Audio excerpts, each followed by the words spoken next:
To introduce Reverend Dr. Raymond Anderson. He has spoken here a few times, and I'm sure he will continue to do so because we so much thoroughly enjoyed his message and his presentation. He is a teacher and a preacher and a reacher and a beacon and a developer and an evolver. He creates organizations, he creates connections, he creates relationships. And then he doesn't walk away from them. He makes sure he's a nurturer as well. He works with students of all sorts. And we are so grateful that he can come and share his message with us this morning as we expand our understanding of what is it in this life that we lead, what is going on. And so we learn. Reverend Ray, please do.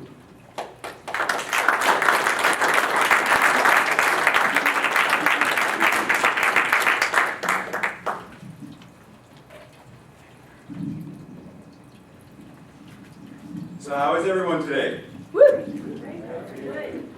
No, we need to do that again. There's no snow, it's Easter, smiling faces. Let's try this again, take two. How is everyone today? That's what I'm talking about. So, those of you who have seen me or heard me speak before, you know that I like an interactive kind of thing. So, this is your part to think about something. If I say, what is a verb? I'm not going to talk about God yet. What is a verb? An action. Do you know that prior to it being considered an action, that a verb, the etymology of a verb, means words? For example, if we say verbatim, the root is verb, word for word, verbiage, an abundance of words. But we use verb simply as doing something. And I don't know about you, but when I was in school many years ago, one of the things my elementary school teacher taught me was, well, if you put ing on it, then it's a verb, run, running. But if you take ing off, and you can still do that, then it's a verb. Okay, so we think of things like run, running, breathe, breathing, dance, dancing. What about text and texting? Because we use these words today. Facebook and Facebooking. Do you do Facebook? So language is flexible, right? And it's important to be mindful of language being flexible because God is flexible. You know, I used to say to people when they didn't understand, and I don't know how or why they didn't understand the concept of diversity and uniqueness, a rainbow is not one color. It takes several colors to make a rainbow. If there was only one word, and that's it, do. Do. And that's all there was, we wouldn't get much done. Because we need a plethora of words to communicate ideas. Words, therefore, are creative. Words have power. It is possible to go up to someone and call them a name, and it hurt them. Or to use words to say something and inspire them. So words have power. How often are we very mindful of our words? How often are we mindful of not just our words, because our words spring from our thoughts, but how those words become the actions of what we do? Because it's very easy to fall into cognitive dissonance and think something and do something completely different and then try to make it make sense in our lives. But how often do we walk in congruence and alignment with that? Oftentimes we think of God as this separate something. We pray to God, God with us, God in us, versus just God, just us.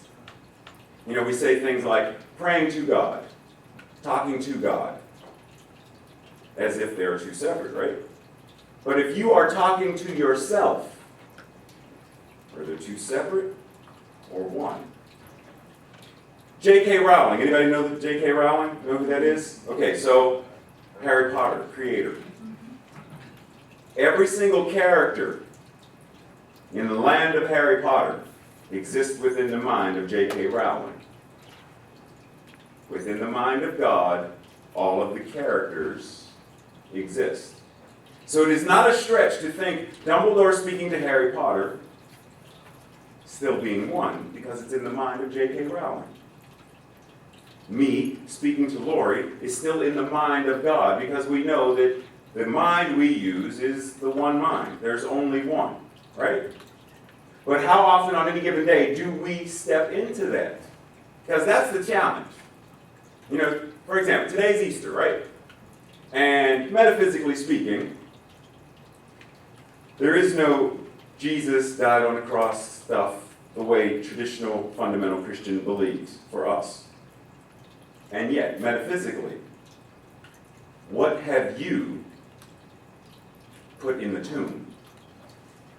When have you beaten yourself into submission of your self-worth, your higher self? When have you made it bow down, killed it, and buried it? Because today is a great day to think about, what in me do I need to resurrect? Where or how do I reconnect to my highest self, that divine that is God? Because it's real easy to look at circumstances and say, but, and we forget that everything that's happening is still happening within the mind of God. And that we have the ability to change and transform the world of occurrences and experiences. But are we willing to do that? Are we willing to step forward and say and do what Jesus, the example, Yeshua, the master teacher, did by example? Jesus was constantly challenging the status quo. You know you can't heal on Sundays, right? You know we have the right to stone this woman, right? You know you shouldn't be letting her wash your feet, right? You know we're your disciples and you shouldn't be washing our feet. Jesus was all about service, selfless. Give it all. And how often do we step into those shoes and live that? Oftentimes we be still. We get so caught up in, you have to do something. I got to make a phone call, I got a to-do list, and I never get everything on my list done because it's so long and I have to multitask to get stuff done. I'm washing the children while bathing the dishes. No, I mean, that's how confusing life can get. And we forget that, once again, we are not human doings. We're human beings, and being is a verb. Take the ing off and just be. But if you're going to just be, what are you? Ray, that's too vague. I don't understand the concept of just be. Can you just be still? Yeah, I can grasp that. I can just be still. But in that being still, can you be still and know who and what you are? You know Gandhi, right? You know who I'm talking about? Mahatma Gandhi. There's a story of him riding a train one day, and he's in his moment of his vow of silence, and this is my time with God. And a reporter comes up to him and is like, hey, Gandhi, so got a question for you. I want you to tell me something that I can go back and tell the people about your message. What is it that you want people to know about your message? Gandhi's like, so he takes a piece of paper and he scribbles this thing and he gives it to the reporter, and the reporter takes it and looks at it and it says, my life is my message. My life is my message. That's what we're being. We are being that message. What is that message? What are we telling the world? If I am a book and I open and you read the pages, what story am I telling? How often do we sit back and open the book of our own lives, like a diary, like a journal, and say, what story am I telling? Not what's on the cover. Don't judge a book by its cover. Open the book and read it. How often do we do that? Not as often as we could. And why not? We get obsessed with the tomb. We get obsessed with that place of gotta hide, gotta deny, can't be all as great as, I can't do that. And we've been conditioned to do so. Yesterday I went to a great event at the Martin Luther King Jr. Library in D.C., where Dr. Joy DeGruy was speaking about healing post-traumatic slave syndrome. And she told this amazing story about how, suppose there's a white mother and a black mother, and each of them has a child. And they come together at an event, and the white mother is talking about her son, and he's doing great in school, and da-da-da-da. And the black mother, when given the opportunity to say something, wait, your son's doing even better than mine, the black mother says, he's a handful. If you only knew what kind of trouble he gets into, etc., etc. And Dr. Joy DeGruy said, how many of you in the audience know that? You've seen that. You may have experienced it. And a lot of hands went up. And then she said, do you know why she does that? He was like, no. Slavery. Slavery days. Master would come to her and say, wow, your son's getting rather strong, getting tall. And the mother knows, that means you're going to take my son away and sell him. I don't want him sold. So she degrades him. No, he's a handful. You just don't know. And then he says, maybe she's right. And she leaves him. And then that's taught to her child. Because he now says, but my mother, she just said I'm not this. And he takes it in. And he teaches his children and his wife and their children. Till it's now 2015 and we are still carrying the sins of our fathers carried to today. We're obsessed with the negative. We're obsessed with feeling not worthy. That's what we're used to. 99% of the things in our culture and our society are not what Ernest Holmes teaches us, are not what New Thought encourages us to do and to be. We are supposed to be revolutionaries, insurgents, fighting the system and status quo of, you're okay. No, I'm not okay. I'm great. You'll get by. No, I will not get by. I will thrive. You're mediocre. Based on what? If you are divine, there is no mediocre in God. It's not possible. What would happen if you woke up tomorrow morning and looked at yourself in the mirror and acknowledged that you are great, you are good, you are divine, you are perfect? What in your life would change in the twinkling of an eye? Last time I was here, Tim suggested that I get this book, and I did. Thank you. And I would like to read something that Reverend Leo says. Most attitudes have more power than a prayer.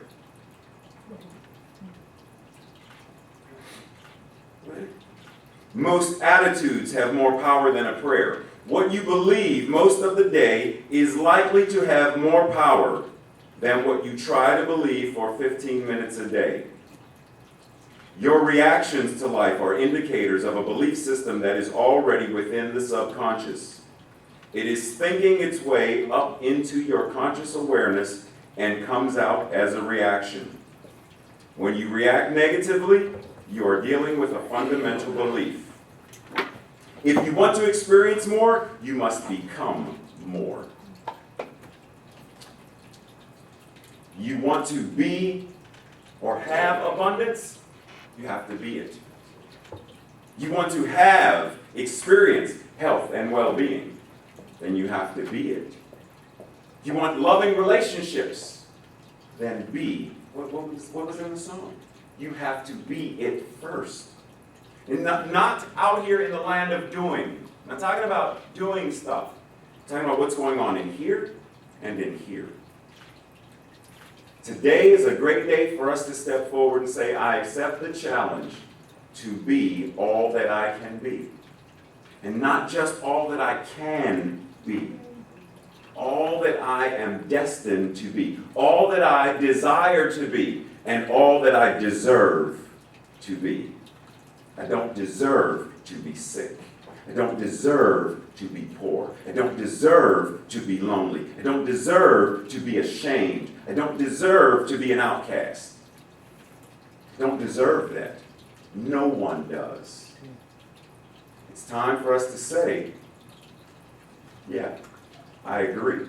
It's time for us to realize that if God is a verb, and I am God, then everything I do is God doing it in me and as me, with me and through me. God can't do anything for us that we don't allow Spirit and Source to do through us and as us. I can't walk over to Amy and say, Amy, I'm thirsty. Can you pour me some water? And she says, Ray, I don't have a cup. And I say, pour it in my hand. I'm not going to drink very much if this is what my container is. But the moment I avail myself to that and then say, wait a minute, but I've got 2 of these, and avail myself to taking as much as I can, then my cup will runneth over. But I have to be open to that. Are you open to being everything that you are meant to be as Source, as God, on earth? Are you ready to say, yes, chapter 1, 2, and 3 of my life told a story about the 5 armies and some hobbits and a war and some big eye on some, yes, and it scared me, and yes, that's what chapters 1 through 3 were. But chapters 4, 5, 6, and 7 are about me understanding my power. They're about me realizing that I've had the power all along. Click your heels together. Determine now that you will resurrect the light, the love, the power, the God in you. Are you ready?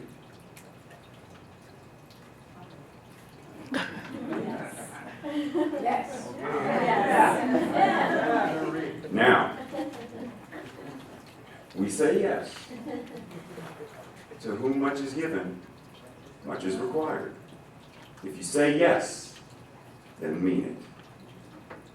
Do you mean it? Yeah, don't answer it. Answer it for yourself. Think about it for yourself. Are you ready to be great starting tomorrow? Are you ready to look in the mirror and say, I am good, I am healthy, I am love itself. I am that. I am. And not just tomorrow. Because you don't just breathe tomorrow. You're going to breathe Tuesday and Wednesday and Thursday. And when I say breathe, I don't even mean this physical flesh. Because when that goes away, you don't. The essence of who and what we are is eternal. So you're going to continue living and breathing and having your beingness in source. So determine for yourself, starting tomorrow. Starting today is the day you rise. Are you ready? And so it is.